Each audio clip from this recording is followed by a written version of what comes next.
Hello everyone, welcome to all in my YouTube channel, and I am going to discuss the book Agriculture at a Glance, and today's topic is agriculture economics.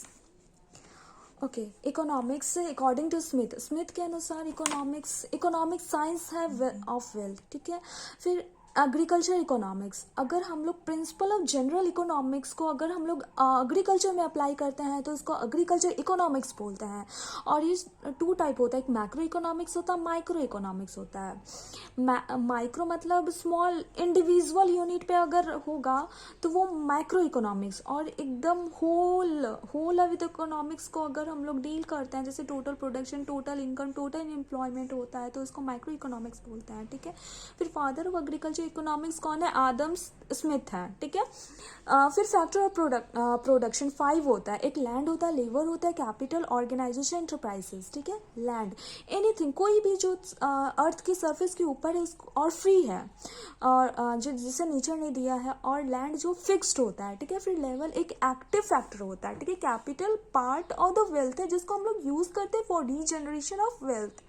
ठीक है. Capital passive factor होता है, और जितना भी capital है वो wealth है, लेकिन जितना भी वेल्थ है वो कैपिटल नहीं है. ठीक है. फिर ऑर्गेनाइजेशन होता है, फिर एंटरप्राइजेस होता है, जैसे रिवॉर्ड ऑफ लैंड रेंट होता है, रिवॉर्ड ऑफ लेबर वेजेस होता है. ठीक है. And reward of capital interest, फिर रिवॉर्ड एंटरप्राइजेस प्रॉफिट होता है. ठीक है. फिर थ्योरी ऑफ इकोनॉमिक्स, जैसे थ्योरी ऑफ रेंट किसने दिया था? रिकार्डो ने दिया था. कौन से बेसिस पे? लॉ ऑफ कंपैरेटिव एडवांटेज के बेसिस पे. ठीक है. फिर substitution effect of price change स्क्लोकी ने दिया था. फिर लिक्विडिटी प्रेफरेंस थ्योरी कीनेस ने दिया था. फिर रिलीवेंट प्रेफरेंस थ्योरी सोमेल्सन ने दिया था. इसका बस नाम ध्यान रख लीजिए और किसने दिया था ये थोड़ा ध्यान रख लीजिएगा. ठीक है. उसके बाद मार्केटिंग, फिर क्लासिफिकेशन ऑफ मार्केट. एक विजिबल मार्केट होता है, एक इनविजिबल मार्केट होता है. ठीक है. एरिया बेसिस पे क्या होता है? Local market, regional market, national और इंटरनेशनल मार्केट. ठीक है. प्लेस के बेसिस पे विलेज में primary, secondary, retail market near sea. फिर टाइम के बेसिस पे short term, long, very long term. फिर कॉमोडिटी बेसिस पे general, special, sale by sample, sale by grade. फिर कंपटीशन बेसिस पे परफेक्ट, इनपरफेक्ट, रेगुलेटेड मार्केट और regulated market. ठीक है. फिर इनविजिबल मार्केट, जैसे trader, middleman, wholesaler, retailer. फिर एजेंट, मिडल मैन, जैसे अर्थ या कमिश्नर एजेंट, प्रोसेसर. ठीक है. फिर मार्केट स्ट्रक्चर, एक लोकल मार्केट होता है, स्टेट और रीजनल मार्केट, सीबोर्ड मार्केट, फिर होलसेलर मार्केट, रिटेल मार्केट. फिर कुछ some of the term that are related to the market. एक मोनोपोली मार्केट. मोनोपोली मार्केट का मतलब होता है सेलर सिंगल होगा, एक ही सेल करने वाला हो. ठीक है. मोनोसोनी मतलब एक बाय करने वाला, खरीदने वाला बस सिंगल रहे. ठीक है. मोनोपोलिस्टिक मार्केट मतलब लार्ज नंबर ऑफ सेलर रहेगा जो डील करता है हेट्रोजीनस, सबका सामान हेट्रोजीनस रहेगा and different form of commodity. ठीक है. फिर ऑलिगोसोनी मार्केट, फ्यू सेलर, कुछ सेलर होगा, ऑलिगोसोनी में हो जाएगा, फ्यू बायर हो जाएगा. ओके. देन प्योर मार्केट में क्या होगा? होमोजीनस प्रोडक्ट होगा और लार्ज नंबर बायर भी होगा, सेलर भी लार्ज नंबर में होगा, इसको प्योर मार्केट बोलते हैं. ठीक है. फिर एक्टिव मार्केट, इसको हम लोग स्टॉक एक्सचेंज के लिए हम लोग यूज करते हैं. एक्टिव मार्केट जो स्पेसिफाई करता है पर्टिकुलर स्टॉक और शेयर को जो स्पेसिफाई करता है. ठीक है. फिर मार्केट इन्फॉर्मेशन को हम लोग मार्केट लाइव ब्लड बोलते हैं. ठीक है. उसके बाद कंज्यूमर इक्विलिब्रियम उस समय अटेंड होता है जब marginal rate of substitution equal to price ratio दोनों इक्वल हो जाए, उस समय कंज्यूमर इक्विलिब्रियम होता है. ओके. देन इक्विलिब्रियम प्राइस मतलब क्या होता है? इंक्रीज इन प्राइस, इसका रिजल्ट होगा decrease in demand and increasing supply. Equilibrium price उस समय होता है जब demand is equal to supply होता है. ठीक है. देन मार्केटेबल सरप्लस मतलब होता है यानी कि कितना बेच सकते हैं. ये मार्केटेबल सरप्लस यानी कि पोर्शन ऑफ टोटल प्रोड्यूस जो स्टॉक में है, जो फार्मर विल करता है कि वो बेचे. ठीक है. वो चाह रहा है इतना बेचना. ठीक है. और मार्केटेबल सरप्लस जो एक्चुअली बेचता है, the portion which usually brought to the market at a particular time, जो एक्चुअली बेचता है और ये बेच सकता है. ठीक है. और ये बेचता नहीं, ये बेच सकता है और ये मार्केटेड सरप्लस बेचता है, ठीक है। और डिस्ट्रेस सेल ऐसा कंडीशन होता है जिस समय मार्केटेड सरप्लस ज़्यादा हो जाए, यानी कि वो ज़्यादा बेचता है एज कंपेयर टू बेच सकता है, ठीक है। तो उसको हम लोग डिस्ट्रेस सेल्स कंडीशन को डिस्ट्रेस सेल बोलते हैं, ठीक है। उसके बाद कंज्यूमर सरप्लस, कंज्यूमर सरप्लस का मतलब excess of what we are prepared to pay over what we actually pay for a commodity, इसको हम लोग कंज्यूमर सरप्लस बोलते हैं। इसका मतलब कंज्यूमर सरप्लस मतलब डिफरेंस बिटवीन क्या, जो value in use and value of exchange, उसको हम लोग कंज्यूमर सरप्लस बोलते हैं, ठीक है। और जो कुछ ऐसा है commodity, okay then agriculture finance और लोन, ठीक है। एक शॉर्ट टर्म लोन होता है जिसका टाइम पीरियड 1 से 1.5 साल होता है। फिर मीडियम टर्म लोन होता है जिसका 1 से 5 ईयर टाइम होता है। और लॉन्ग टर्म लोन जिसका 5 से 30 ईयर टाइम होता है, ठीक है। फिर रूरल क्रेडिट सोर्स 2 तरीके का होगा, एक इंस्टीट्यूशनल होगा, एक नॉन इंस्टीट्यूशनल होगा, ठीक है।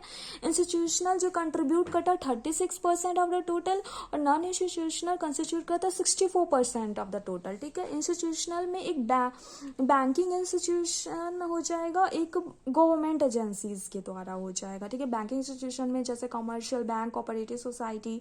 नॉन इंस्टीट्यूशन जो 64% कंस्टिट्यूट करता है, ये फाइनेंस करता है दोनों प्रोडक्टिव एंड अनप्रोडक्टिव पर्पज के लिए, दोनों के लिए होता है। इसमें कुछ lender, shopkeeper, employ, friend, relative, ये सब आ जाता है नॉन इंस्टीट्यूशनल में, ठीक है। उसके बाद एग्जिस्टेंस ऑफ द बैंक, ठीक है। आरबीआई सबसे वाज स्टेब्लिश्ड हुआ था 1 अप्रैल 1935 में, और नेशनलाइज्ड हुआ था 1 जनवरी 1949 में, ठीक है। फिर लैंड डेवलपमेंट बैंक जिसको मॉर्टेज बैंक बोलते हैं, वो फर्स्ट एस्टेब्लिश्ड हुआ था 1920 में झांग पंजाब में, ठीक है। और ये लैंड डेवलपमेंट बैंक किसको लोन प्रोवाइड करता है, लॉन्ग टर्म लोन प्रोवाइड करता है, ठीक है। फिर आरआरबी रीजनल रूरल बैंक जो कि 1975 में हुआ था, for credit to marginal small agriculture level के लिए, ठीक है। फिर नाबार्ड जो स्टेब्लिश्ड हुआ था 12 जुलाई 1982 में, जिसका मेन एम है फंड प्रोवाइड करता है रूरल एग्रीकल्चर डेवलपमेंट के लिए, ठीक है। ये पहले रिजर्व बैंक का ही पार्ट था जिसको हम लोग एग्रीकल्चर रिफाइनेंस कॉरपोरेशन बोलते हैं, ठीक है। फिर commission for agriculture cost and price कब बना, 1985 में। फिर SFDA और MFAL जो 1970 में बना, ठीक है। फिर नेशनलाइजेशन 14 कमर्शियल बैंक 19 जुलाई 1969 में हुआ, ठीक है। फिर इकोनॉमिक ग्रोथ कंपोनेंट क्या है, जैसे labour, land, capital, technology, organisation है, ठीक है। अब टैक्स 2 टाइप होते हैं, क्या होता है, एक डायरेक्ट टैक्स, इनडायरेक्ट टैक्स, ठीक है। एक डायरेक्ट टैक्स जैसे कि इनकम टैक्स डायरेक्ट टैक्स है, ठीक है। ये tax it is not intended to shift to anybody else, किसी और पे शिफ्ट नहीं होता है, ठीक है। फिर इनडायरेक्ट टैक्स होता है, डायरेक्ट टैक्स को कंज्यूमर देता है, जब वो कोई सर्विस या गुड को खरीदता है तब कंज्यूमर देता है, ठीक है। जैसे एक्साइज ड्यूटी, कस्टम ड्यूटी, ये सारे इनडायरेक्ट टैक्स है, ठीक है। उसके बाद value added tax, it is a multi stage sale tax. ये मल्टी स्टेज सेल टैक्स होता है जिसमें with credit for tax paid for business purpose के लिए, ठीक है। और वैल्यू एडेड टैक्स जो इंडिया में सबसे पहले स्टार्ट हुआ था, कौन से स्टेट में, हरियाणा में सबसे पहले स्टार्ट हुआ था, ठीक है। उसके पास 4 स्लैब होता है, जैसे 0%, 1%, 4%, 12.5% होता है, ठीक है। VAT seeks to tax the value added to at every stage of manufacture, her stage पे वो लगता है वैल्यू एडेड टैक्स, ठीक है। फिर नंबर ऑफ प्लान, जैसे first year plan, second year plan. First year plan start हुआ था कब तक चला था, 1951 से 56 में, ठीक है। फिर सेकेंड ईयर प्लान 56 से 61 में। अब ये देख लीजिए, 9th एनुअल प्लान कब हुआ था, 1997 से 2002, 10th वाला 2002 से 2007, फिर 12th 5 ईयर प्लान हुआ था 2012 से 17 पे, ठीक है। फिर उसके बाद फिर classification land holding groups and farmer, ठीक है, on the basis of ownership के अनुसार। एक स्मॉल होता है, मीडियम, लार्ज। स्मॉल जिसका land Hector less than 4 hectare, medium 4 to 10 hectare, और लार्ज होगा तो 10 हेक्टेयर हो जाएगा, ठीक है। On the basis operational holding, ठीक है। मार्जिनल फार्मर होगा जिसका लैंड 1 हेक्टेयर से कम होगा।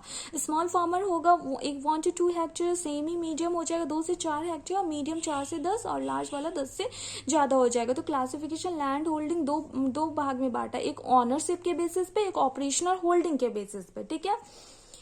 उसके बाद then farm management. Farm management एक ब्रांच है एग्रीकल्चर इकोनॉमिक्स का, जो डील करता है business principle and practice of farming, जिसका मेन ऑब्जेक्ट है मैक्सिमम पॉसिबल रिटर्न मिले फ्रॉम द फार्म। ओके, हम लोग फार्म मैनेजमेंट को बोल सकते हैं साइंस ऑफ डिसीजन मेकिंग भी बोल सकते हैं। इसका मेन ऑब्जेक्टिव यही है फार्म मैनेजमेंट का, कि हम लोग मैक्सिमम नेट प्रॉफिट प्रोवाइड हो, ठीक है। फिर प्रोडक्शन फंक्शन को, इसको हम लोग इनपुट आउटपुट रिलेशन भी बोलते हैं। एक कॉब्स डॉलंग प्रोडक्शन फंक्शन होता है, जिसमें Q बराबर KL BL फॉर लेबर होता है, C फॉर कैपिटल होता है, ओके। कॉब डॉलंग्स प्रोडक्शन फंक्शन किस पे बेस्ड है? कांस्टेंट इलास्टिसिटी ऑफ सब्स्टिट्यूशन पे बेस्ड है कॉब डॉलंग प्रोडक्शन फंक्शन, ठीक है। फिर प्रोडक्शन फंक्शन कर्व, ये प्रोडक्शन फंक्शन कर्व है, ठीक है, ठीक है। तो ये जो कर्व है, ये टोटल फिजिकल प्रोडक्ट का कर्व है, और ये वाला कर्व है, ये मार्जिनल फिजिकल MPP का कर्व है, और जो ये वाला है, ये वाला एवरेज फिजिकल प्रोडक्ट का कर्व है, ठीक है। हम लोग इसमें ये देखते हैं कि जो टोटल, अगर TPP और यहाँ तक ये फर्स्ट स्टेज जोन होता है, यहाँ से यहाँ सेकेंड जोन है, फिर यहाँ से यहाँ थर्ड जोन होता है, ठीक है। स्टार्टिंग में क्या होता है ना, टोटल फिजिकल प्रोडक्ट इंक्रीज करता है विथ इंक्रीजिंग रेट, ठीक है। इन्फ्लेक्शन पॉइंट तक इंक्रीज करता है एट इंक्रीजिंग रेट, और इन्फ्लेक्शन पॉइंट के बाद भी इंक्रीज करता है TPP, but at a decreasing rate से इंक्रीज करता है, ठीक है। और इन्फ्लेक्शन पॉइंट पे ही मार्जिनल फिजिकल प्रोडक्ट हाईएस्ट होता है, ठीक है। तो वही देख रहे हैं, TPP राइज करता है इंक्रीजिंग रेट से, ठीक है, और MPP भी राइज करता है, production function curve concave upward, ठीक है। फिर बियॉन्ड इन्फ्लेक्शन पॉइंट के बाद भी TPP इंक्रीज करता है, but at a decreasing rate से इंक्रीज करता है, ठीक है। और इन्फ्लेक्शन पॉइंट के बाद क्या होता है, MPP डिक्रीज करना स्टार्ट होता है, और एक ऐसा पॉइंट आता है जहां पे MPP और APP average physical product equal हो जाता है, तो वहां से सेकेंड स्टेज स्टार्ट होता है, ठीक है। और TPP हाईएस्ट कब होता है? एट B पॉइंट, यानी कि जब थर्ड स्टेज स्टार्ट होता है। थर्ड स्टेज स्टार्ट होता है तो TPP total physical product highest होता है, और इस स्टेज पे क्या होता है, मार्जिनल फिजिकल प्रोडक्ट 0 होता है, और थर्ड स्टेज के बाद क्या होता है, MPP निगेटिव हो जाता है, ठीक है। और average physical product first stage तक धीरे धीरे इंक्रीज होता है, और APP हाईएस्ट कहाँ होता है, जो फर्स्ट स्टेज लास्ट करता है, और फर्स्ट स्टेज के बाद क्या होता है, APP डिक्रीज करता है, लेकिन APP एवरेज फिजिकल प्रोडक्ट कभी भी निगेटिव नहीं होगा, ठीक है। देखिए, TPP decreases and MPP become, TPP third stage के बाद डिक्रीज कर रहा है और MPP निगेटिव होते जा रहा है, ठीक है। तो यही थोड़ा एक्सप्लेनेशन है प्रोडक्शन फंक्शन कर्व का, ओके।